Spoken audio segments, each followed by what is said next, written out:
Hello, everyone. Welcome to this brief presentation about boundaries. As you consider all the practices that you have tried the last several weeks, it's time to really start thinking about how you might implement some of the self-care tasks into a sustainable self-care plan.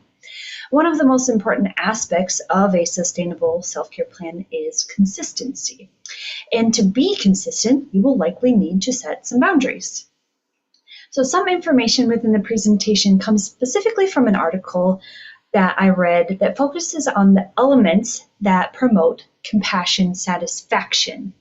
The study was unique in that the goal was to understand how individuals experience compassion satisfaction, sustain it, and identify things that threaten it.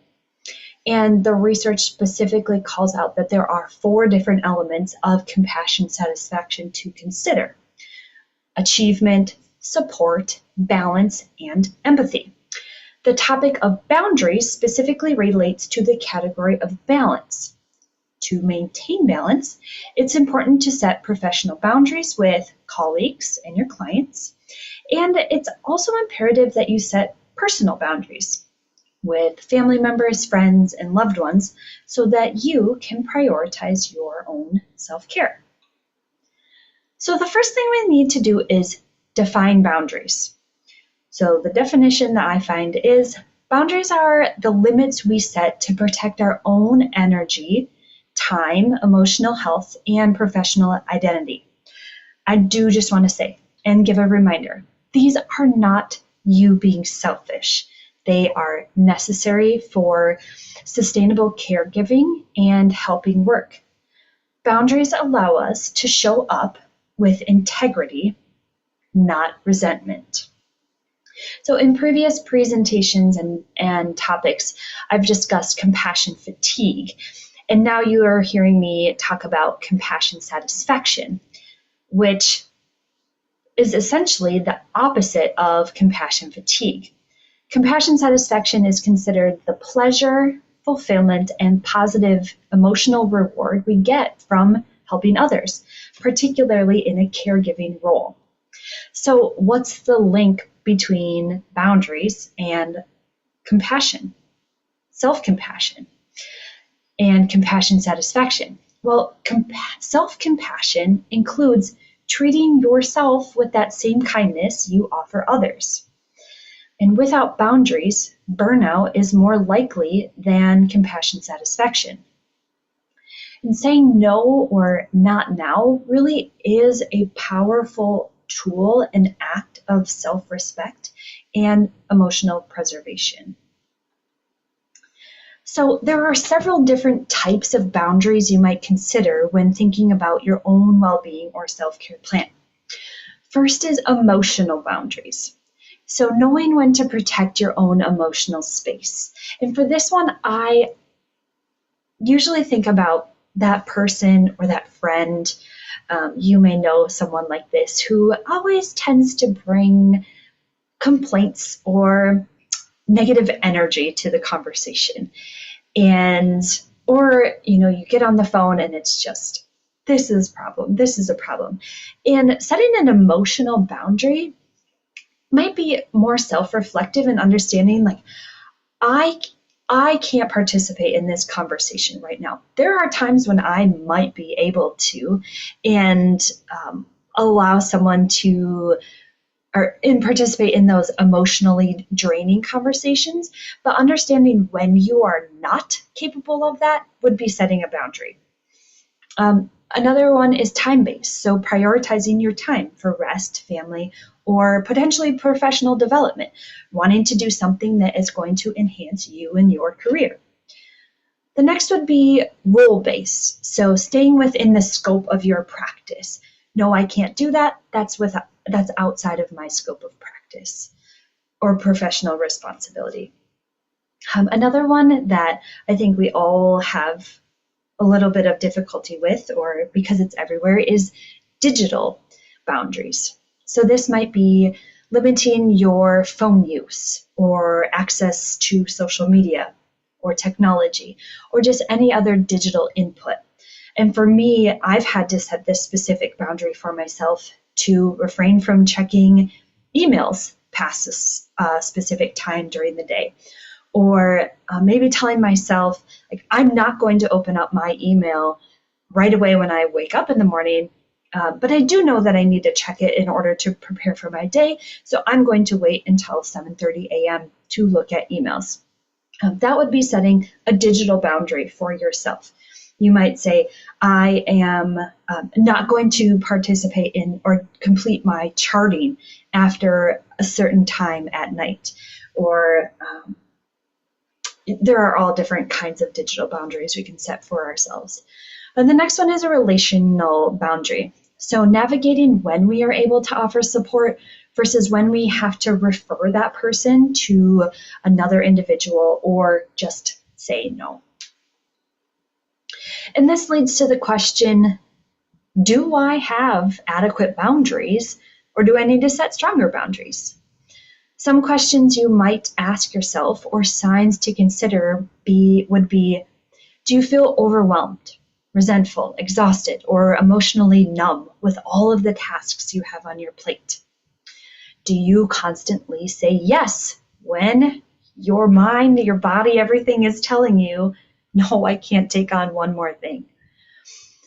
Is your self-care constantly sacrificed for others' needs? I know as a mom and a working mom, this tends to happen a lot, where I have something planned. I have my self-care activity planned out. It might just be going for a walk while listening to a book. And then something is interrupted, and I need to be better about setting that boundary, because that walk is a necessary part of my self-care plan. And so I think a key message here is to think about resentment is often a signal that a boundary was needed and was not set. So if you are showing up to things, dreading it, resenting it, then it might mean that you took on too many things and you're feeling resentment, and a boundary needed to be set to protect your wellness and your overall well-being. So then what? What happens if we need to set better boundaries? So here I just wrote down a couple practical strategies. Using I statements. I'm sorry, I'm not available for that meeting after 5 p.m. Or saying, I'm not available during the suggested time, but here is my availability based on my schedule. That sets a boundary to say, I cannot meet after 5 p.m., but I am available during these times. Practicing small no's. This is something that I'm still practicing, and something that even I need to get better at. So I commend all of you for taking this course, because I do think that this is going to set you up at such an advantage that many of us didn't have entering the career and working for many, many years. So this one is hard. We often feel like we have to justify, oh, I'm sorry, no, I can't, but blah, blah, blah, blah, blah, whatever it may be. And I have to constantly remind myself that no is a complete sentence. You don't owe justification to that person who is asking you to do that task if you are trying to set a boundary. Another one would be setting clear start and stop times for your workday. And this goes back to what I was saying regarding opening emails before a certain hour or checking after a certain time period. So you might have to literally say out loud, I'm not going to check my email before 7:30 in the morning, or I'm going to be done with my charting by 6:30 p.m. And then have pre-planned scripts or phrases ready. And some of these you could even write down. So a pre-planned script would be, I'd love to help right now, but I can't take anything additional on. A next would be, let me think about that and get back to you. That would give you an opportunity to really understand if you are going to feel resentful for saying yes, or if you need to say no. This is a personal favorite of mine. Thank you for thinking about me for this, but my plate is as full as I want it to be right now. And then last is thank you for the opportunity. I would love to help and I'm interested in this, but I'm unable to take on an additional leadership role at this point in time. So remember, boundaries lead to compassion satisfaction. When you protect your own energy, you're more likely to stay connected to your purpose, maintain empathy and without emotional exhaustion, and engage meaningfully with your clients or your patients or those who you serve. The key message here is that boundaries are the bridge between burnout and compassion satisfaction. So I would like to encourage you, after this presentation is over, or pause right now, whatever works best for you, and consider where in your work or your life do you feel like you need to set a boundary to thrive?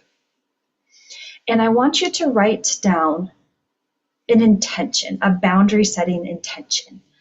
So this would be the phrase, this week, I will set a boundary around blank to support my well-being. And it might be this week or this month, but I want you to think about this and consider where in your life you might need to practice setting boundaries. So that is all for right now. Thank you, and I hope you enjoyed this.